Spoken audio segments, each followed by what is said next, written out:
As the sun set over the vast American landscape, a sense of unease gripped people in many corners of the country.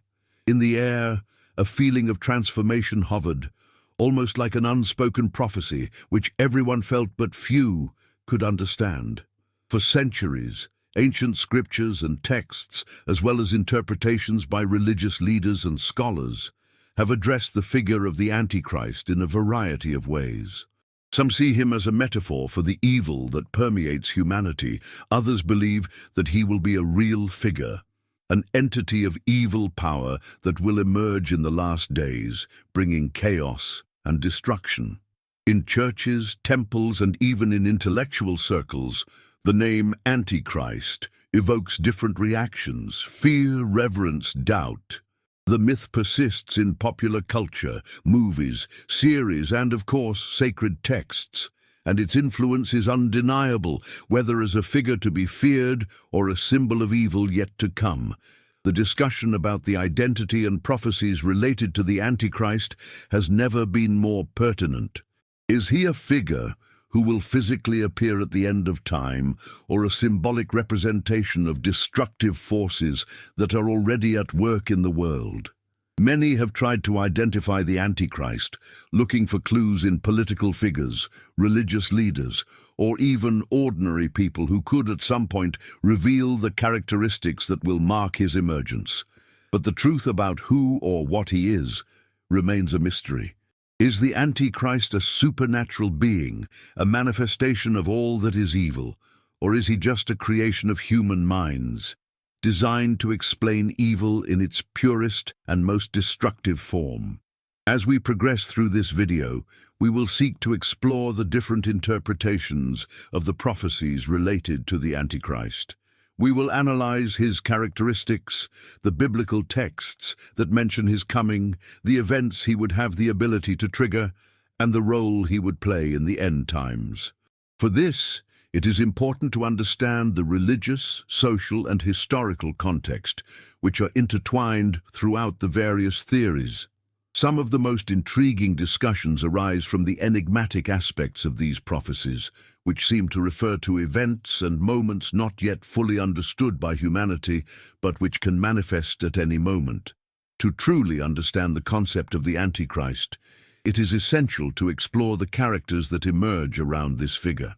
Every prophecy, every interpretation of Scripture, has deep roots in human experiences and expectations, often distorted by fear of the unknown and the attempt to understand the incomprehensible. As we observe the characters involved, we begin to realize that the Antichrist is not an isolated figure, but rather an entity whose interactions with the world are woven together by human beings and external forces that go beyond our comprehension. The characters that emerge throughout biblical stories, for example, have their own motivations and imperfections, reflecting the dilemmas and existential questions that everyone faces. The very concept of the Antichrist is, on some level, a reflection of our internal struggle with evil and temptation. It is designed to be the mirror of human weaknesses, the ultimate test of our beliefs, and the measure of our ability to resist total destruction. When we think of Antichrist, we inevitably come across figures like Jesus Christ himself, who is the antipode of the Antichrist, offering a morally opposite vision, full of redemption and light. But the Antichrist casts a shadow over this view, inverting the values and giving a dark, hopeless perspective on spiritual warfare.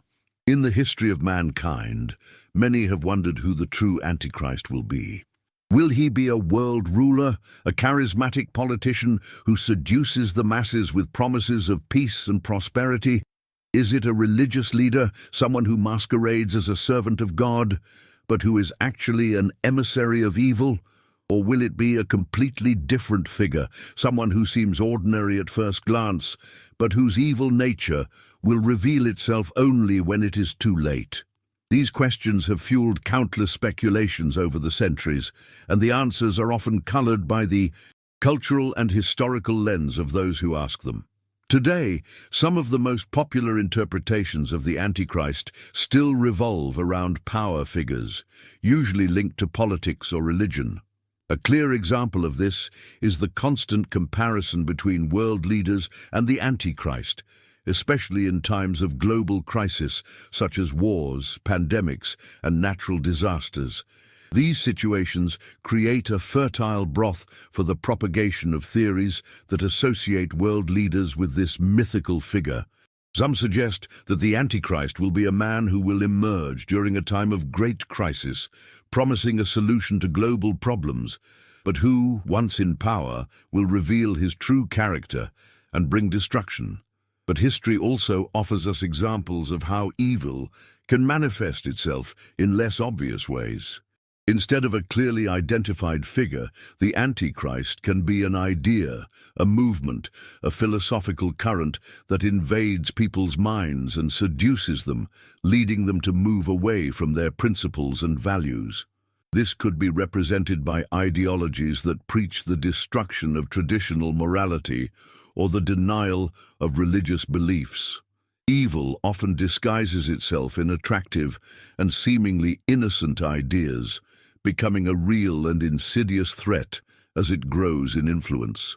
Another important aspect when analyzing the Antichrist and his relationships with other characters is the role of the supporting figures, those who help facilitate the Antichrist's rise to power. In many traditions, these figures are called false prophets or servants of evil, who assist the Antichrist in his mission to deceive and dominate the world. These secondary characters play a crucial role in the dynamic of the Antichrist, as they are the agents through which he exerts his influence over humanity. They can be religious leaders, politicians, or even ordinary people who, by their very nature, fall into the temptation to serve evil in the name of a greater cause. The Antichrist does not act alone. He needs allies, people who, because of their weaknesses or desire for power, align themselves with his destructive vision.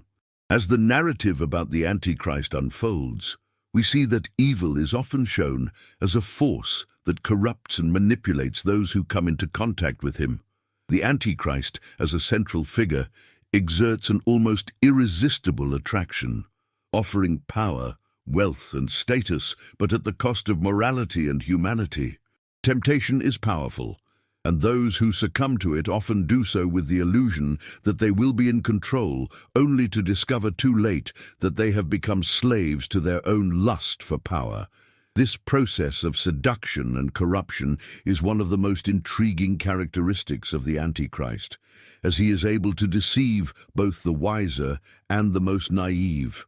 Through his influence, he distorts the truth and manipulates people's perceptions, causing lying to be seen as truth and evil as something acceptable. This phenomenon is particularly dangerous because it spreads like an invisible disease, affecting people's minds and hearts without them realizing it. The Antichrist, therefore, is not only a figure of external power, but an internal force that acts on human psychology, feeding on the fragility and greed of individuals. The transformation of the Antichrist into a figure of great power does not happen suddenly. Instead, it is gradual, with the Antichrist manipulating situations and events in his favor, creating an environment conducive to his emergence. This process is often invisible, happening behind the scenes, away from most people's eyes. For those who are attentive, however, there are signs of its presence, signs that manifest themselves in the little things, changes in people's behavior, the weakening of moral and spiritual values, the rise of ideologies that preach the denial of the truth. These signs are often ignored until it is too late, but for those who seek the truth, they are a warning that something very big and dangerous is in motion. The Antichrist is therefore more than an individual figure. It is a symbol of evil, a representation of what can happen when humanity loses its way and moves away from its fundamental principles. The story of the Antichrist is not just the story of one man or one movement, but the story of how corruption and evil can infiltrate societies, religions, and cultures, creating a world in which fundamental truths are distorted and humanity is driven to destruction. One of the first signs of the growing power of the Antichrist is the change in the behavior of the masses. While at first their actions may seem siloed and disconnected, they soon become more coordinated and influential. The Antichrist does not need to physically appear to exert control. He can act through his ideas, his words, and most dangerously, through the actions of the false prophets and allies he accumulates along the way. These allies from all walks of society, political, religious, economic, begin to carry out plans that initially seem beneficial, but which in fact serve only to consolidate the Antichrist's dominance over the world. The Antichrist's climb is slow, meticulous, and calculated. As people begin to realize that something is wrong, many are already deeply involved in their lies and illusions, becoming unable to react clearly or objectively.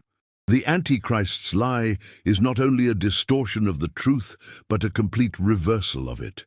Where there were values of compassion, justice, and human dignity, precepts of selfishness, destruction, and oppression arise.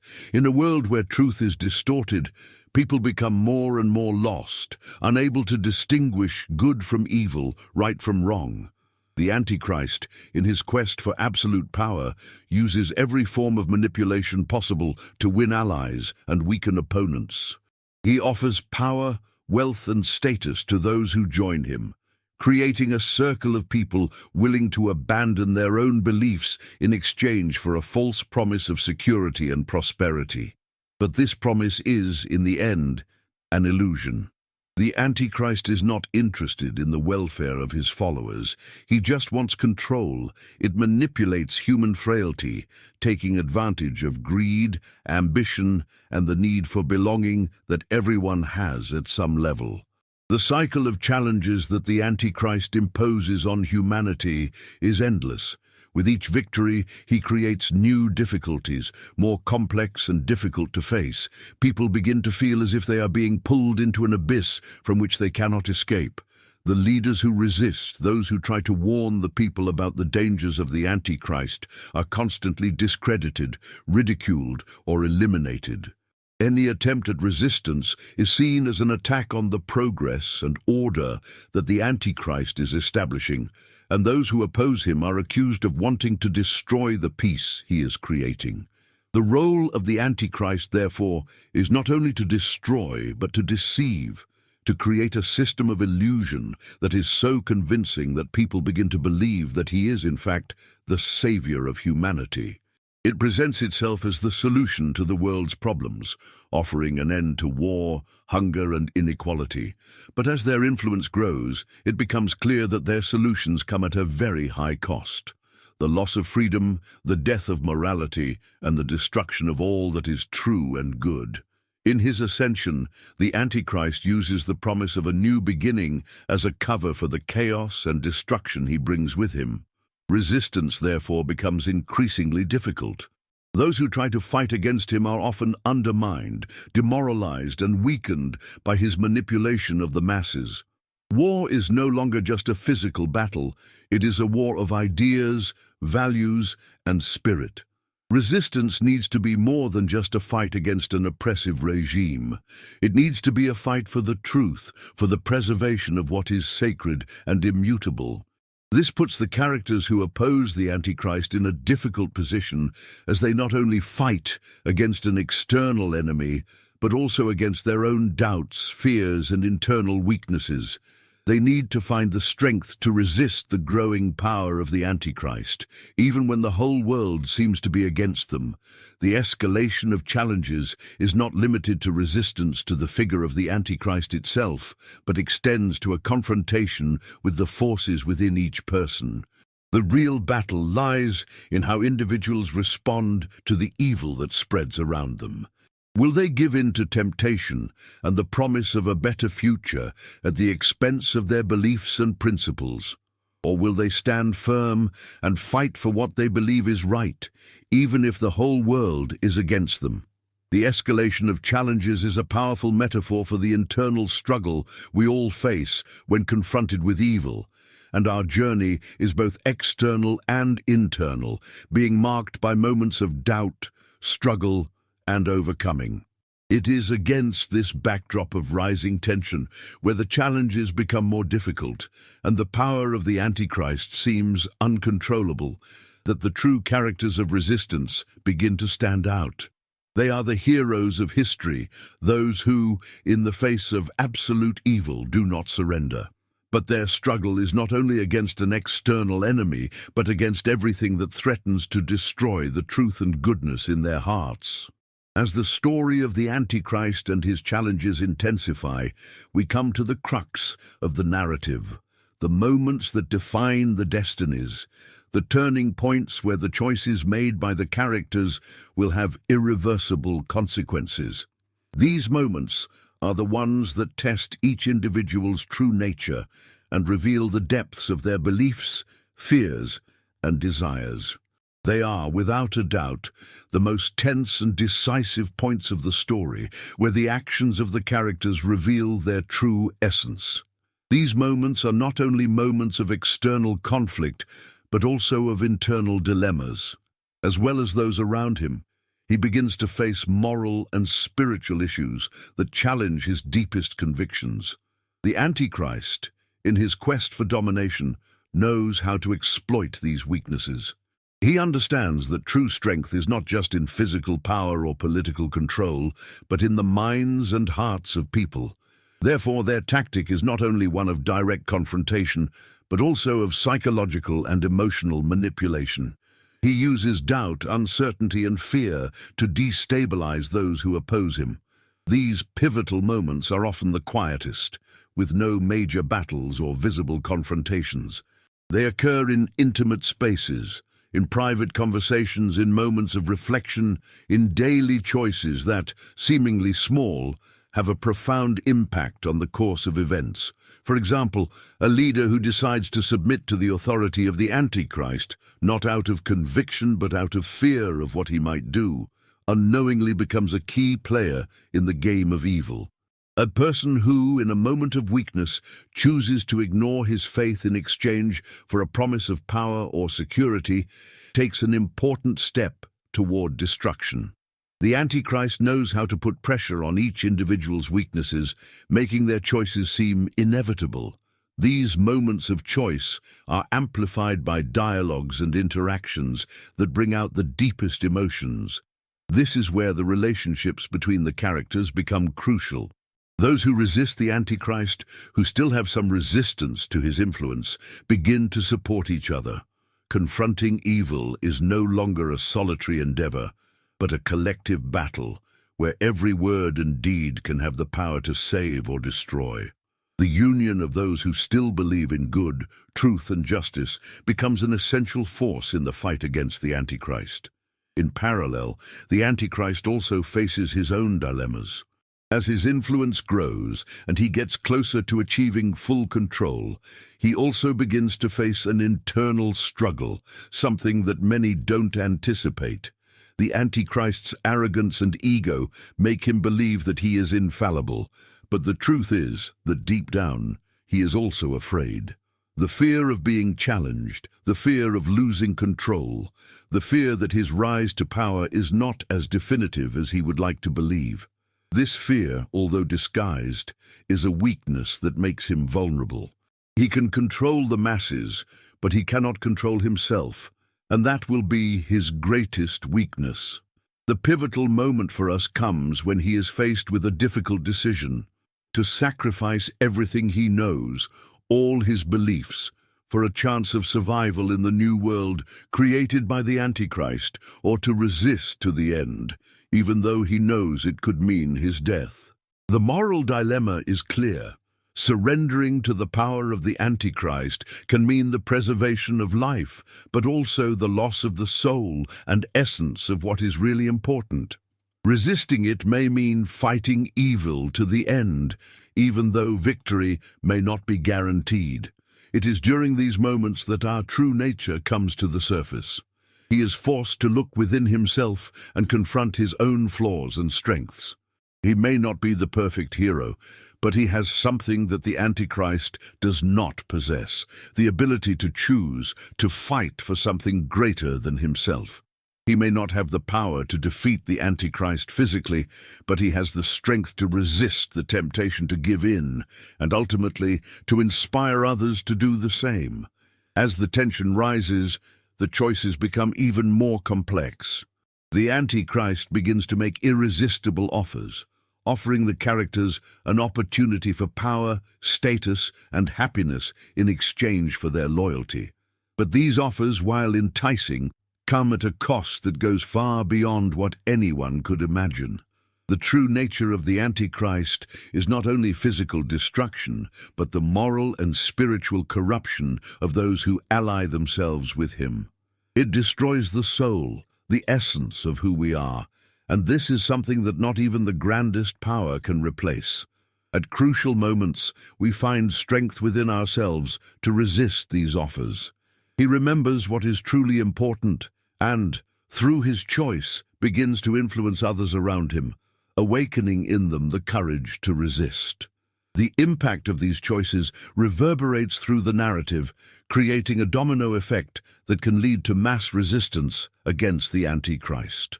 At the same time, the Antichrist, realizing that he cannot control the entirety of the world, begins to become more desperate. His manipulation strategy begins to fail, and he finds himself confronted by an invisible enemy, something he cannot defeat with his tricks and manipulations. The final challenge, therefore, is not a physical battle, but a struggle of spirits and wills, where the true power lies in the ability to maintain faith and values in the face of absolute evil. We have reached the culminating moment of the narrative, the point where all the challenges, dilemmas, and sacrifices of the characters converge to a great final decision. The climax is the culmination of the conflict, where the fates of the characters and possibly all of humanity are at stake. At this point in history, the Antichrist has already dominated almost every aspect of the world, with his power spread to every corner of the earth. He's on the verge of conquering his total empire, but he's also approaching the moment of his real ordeal, the final stand. The emotional climax occurs when those who resist the Antichrist face one last battle.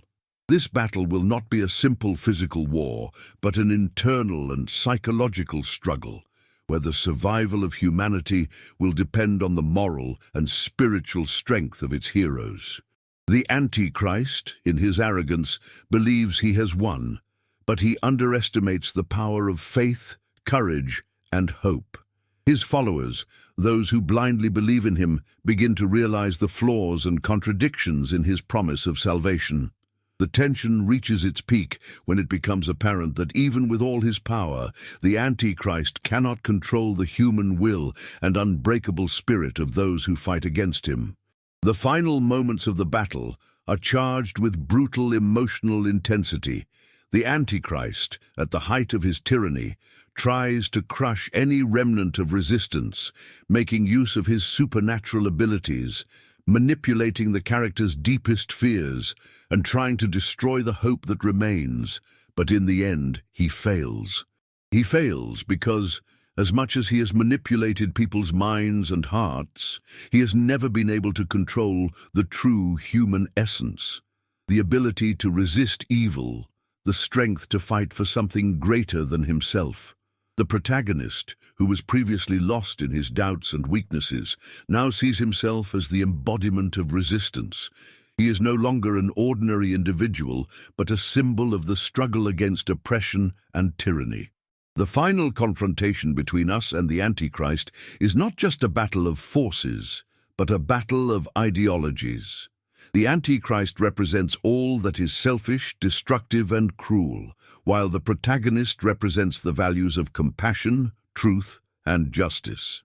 This fight does not only take place in the physical field, but also in the mind and heart of each character. Words have immense weight at this moment, as it is through them that the characters confront their own beliefs, their doubts, and their hopes.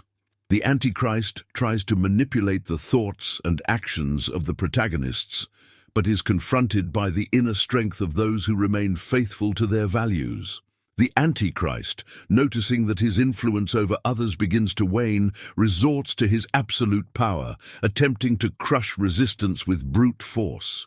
However, he does not understand that while he can control bodies and minds, he cannot control the soul.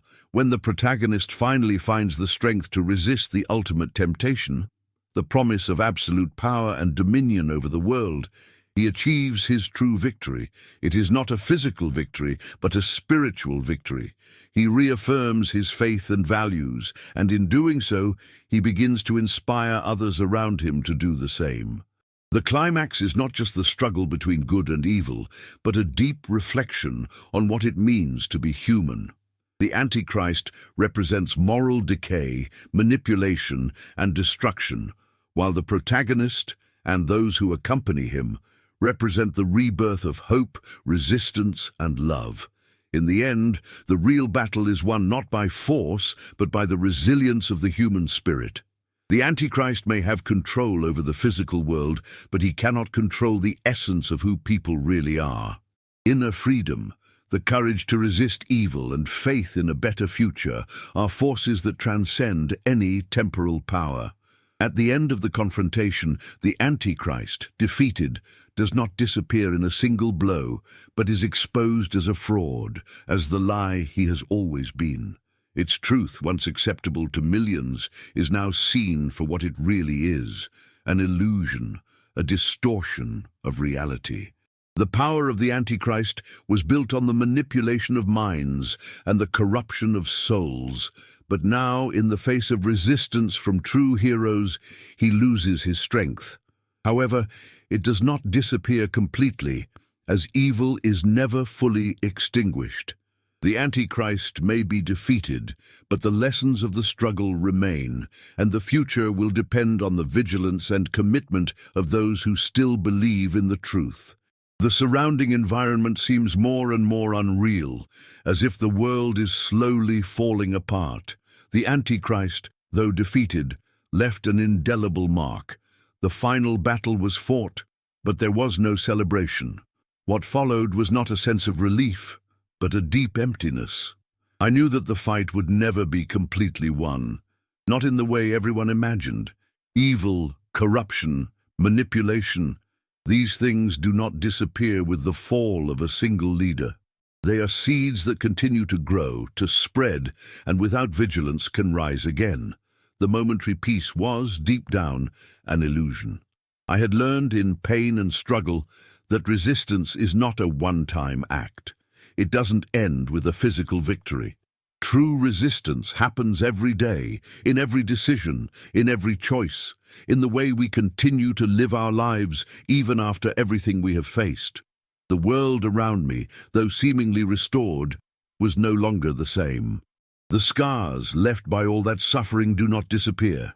They are present in every face I see, in every unspoken word, in the furtive glances of distrust. The destruction that the Antichrist caused, while not physical everywhere, still echoes in every person who witnessed his reign, whether up close or from a distance. His shadow continues to hover, and there are those who, even now, prefer to live in the illusion that the battle is completely won. But I couldn't allow that to happen. I knew that even without the Antichrist at the head, the war was still ongoing. Evil does not need a leader. It spreads in the hearts of those who would still give in to temptation, in the empty spaces left by those who have given up the fight, in the moments of weakness of those who can no longer see the truth. I could feel it in every breath, in the stillness of lonely nights, in the unspoken words, in the gestures that became automated and mechanical. Each day was a silent battle.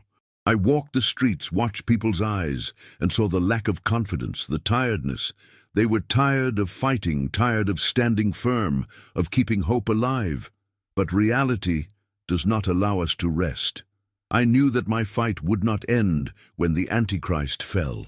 He had left a void, but he also left the echoes of what we did, of the choices we made. Sometimes it's hard to continue to believe in something when all the world seems to offer is darkness. But I knew there was something more, something greater than the terrors we faced. Perhaps the real struggle was the hardest of all, not to give in, not to succumb, even when it seemed that evil was gaining ground. There was no guarantee that we would be able to prevent evil from rising again, but what I did know, for sure, is that the only way to ensure that victory was ours was to continue to resist, even as others around us began to lose hope. I couldn't do it alone. It was impossible. The struggle was collective, but so were the responsibilities.